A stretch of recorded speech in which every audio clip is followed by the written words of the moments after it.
तो आप विदेश से कब आए? बस पिछले हफ्ते ही आया। अच्छा। नमस्ते। नमस्ते। नमस्कार। हमारी अवनी लाखों में एक है। पढ़ाई के साथ साथ बिजनेस का भी पूरा काम देखती और वक्त पड़े तो घर भी पूरा संभाल लेती। लगता है गुणों की खान है आपकी बेटी।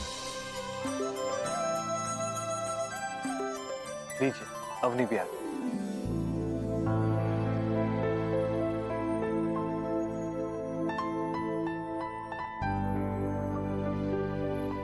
नमस्ते। नमस्ते। सच में आपकी अवनी तो बहुत सुंदर है। बिल्कुल अपनी माँ पर गई। वैसे आपकी पत्नी कहीं दिखाई नहीं दे रही। वो बेड रेस्ट पर है। मेरी शादी टूटी थी तब से।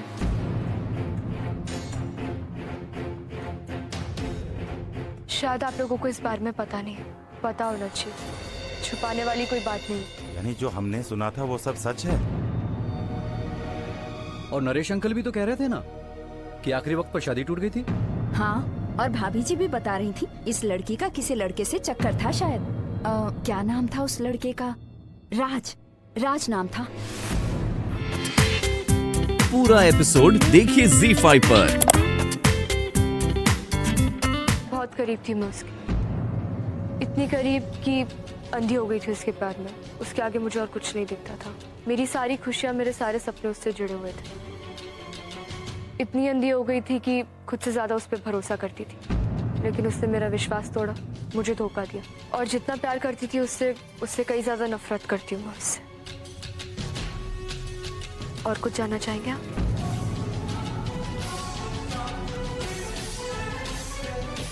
खंडेलवाल जी, मैं खुश हूँ कि आपकी बेटी ने हमें सब सच बताया। अब हमें भी सच बोलना चाहिए। देखिए, हम इतने भी गिरे हुए लोग नहीं हैं कि एक मंडप से ठुकराई हुई लड़की को अपने घर की बहू बना लें। समाज में हमारी भी कुछ इज्जत है, कोई प्रतिष्ठा है। आपकी बेटी को हम अपने घर की बहू नहीं बना सकते। अरे हम तो क्या, समाज में कोई भी शादी नहीं करेगा इससे। अरे जिस लड़की का बॉयफ्रेंड रहा हो, कौन ब्याह करेगा उस लड़की से? अरे उस लड़के ने इसे भरे मंडप में ठुकराया है। जरूर इसी में कोई कमी रही होगी। इसके ही चरित्र में दाग होगा। बस, बहुत हो चुका। आप हमारे मेहमान हैं, इसलिए लिहाज कर रहा हूँ। अब इससे पहले कि बात आगे बढ़े, अब जा सकते। वैसे भी यहाँ रुकना कौन चाहता है? चलो जी। चलो।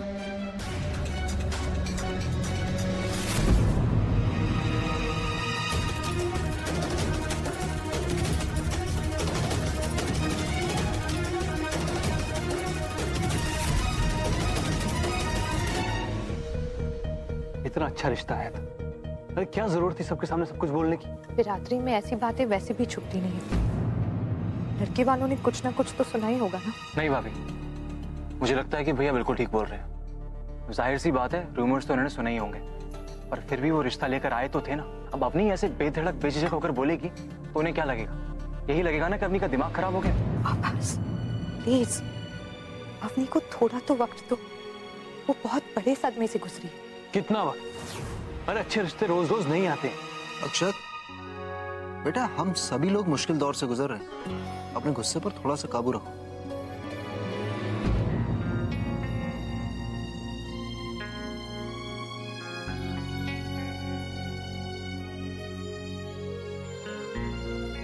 अब भाभी, अब रहने दीजिए। कल की तैयारी कीजिए। कल आपकी ज्वेलरी एग्जीबिशन है ना, मैं यहाँ सारा काम संभाल लूंगी। डोंट वरी, मैंने सारी तैयारी कर ली है। और तुम्हें भी तो काम है ना।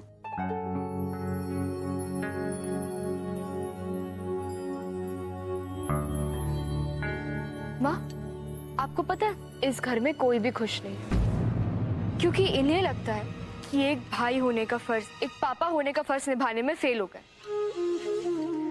लेकिन इनसे कह दीजिए कि ऐसा बिल्कुल भी नहीं है। मुझे इसी घर में रहना है और मुझे अपना घर फिर से हंसता खिलखिलाता हुआ चाहिए। शादी, पति, ससुराल, ये सब मेरे लिए कुछ मायने नहीं रखता। मेरी सबसे बड़ी गलती ये थी कि मैंने प्यार को अपनी दुनिया बना ली।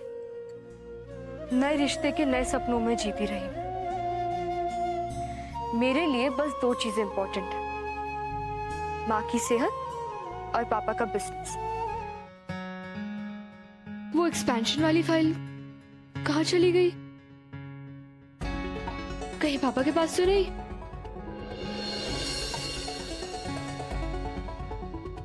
शायद गोपाल काका ने वो फाइल्स इन फाइल्स में रख दी है।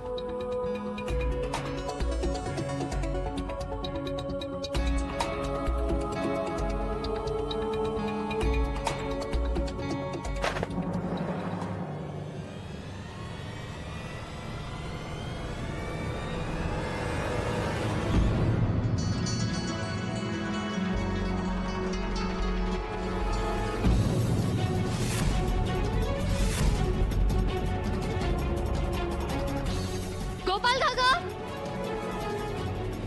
जी बिटिया। गोपाल काका, ये क्या है? कहा था ना मैंने कि मुझे इस इंसान के घर में कोई भी चीज नहीं चाहिए, तो ये कहाँ से आई? कहाँ से आई ये? बिटिया मुझे माफ कर दीजिए, मुझे पता नहीं ये सब कहाँ। लाइए फोटो लाइए, मैं लेकर। नहीं, अगर आप इसे कहीं ले जाएंगे तो घर में वापस निकल आएगी। इसका भी वही हाल होना चाहिए जो इसकी बाकी सारी चीजों का किया है, जलाकर राख कर देना चाहिए। माचिस दीजिए।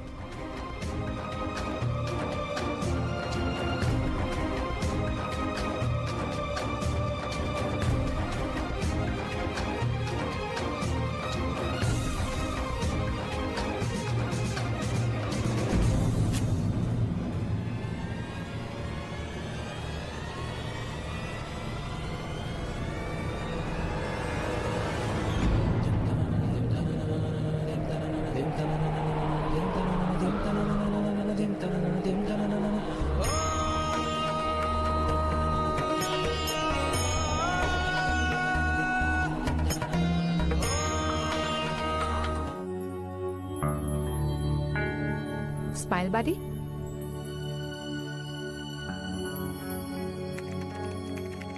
आज तुम्हारे लिए बहुत खास दिन है।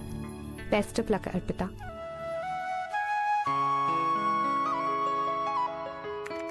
थैंक यू, आखिर किसी को तो याद रहा।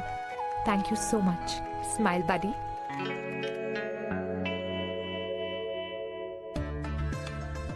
मैं कैसे भूल सकता हूँ, हमारी जान पहचान को सिर्फ एक ही महीना हुआ है और आप मेरे इतने अच्छे और सच्चे दोस्त बन गए हो।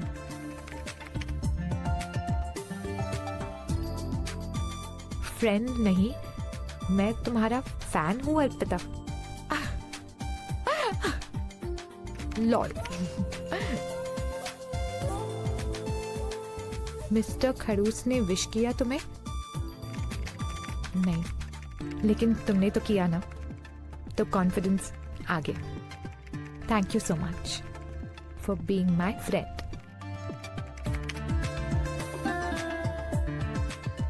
हे, मुझे थैंक्स बोलने की कोई जरूरत नहीं।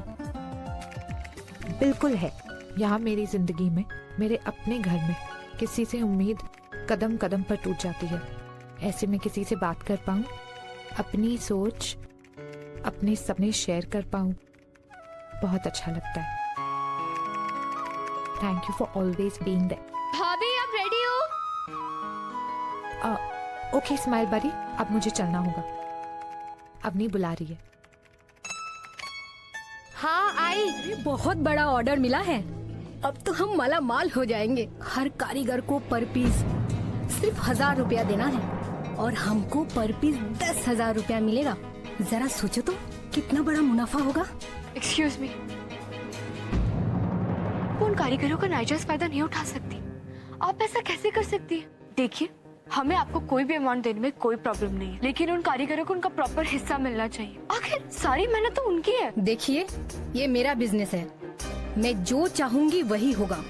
मैं आपके बिजनेस में इंटरफेयर नहीं करती हूँ, तो फिर क्यों आप शर्त वर्त रख रही हैं? आपको जो करना है वो करिए। कम से कम कारीगरों को मेरी वजह से 1000 रुपया तो मिल रहा है। आप उनकी वजह से इतना कमा रही है, अगर वो नहीं होते तो आप। देखिए, मैं भाषण वाषण सुनने के लिए नहीं बैठी हूँ, ओके? मैं इस मार्केट की क्वीन हूँ, सारे कारीगर मेरी मुट्ठी में है। आपको जो ऑर्डर देना है वो दीजिए, इसके अलावा आप कुछ नहीं कर सकती, ओके?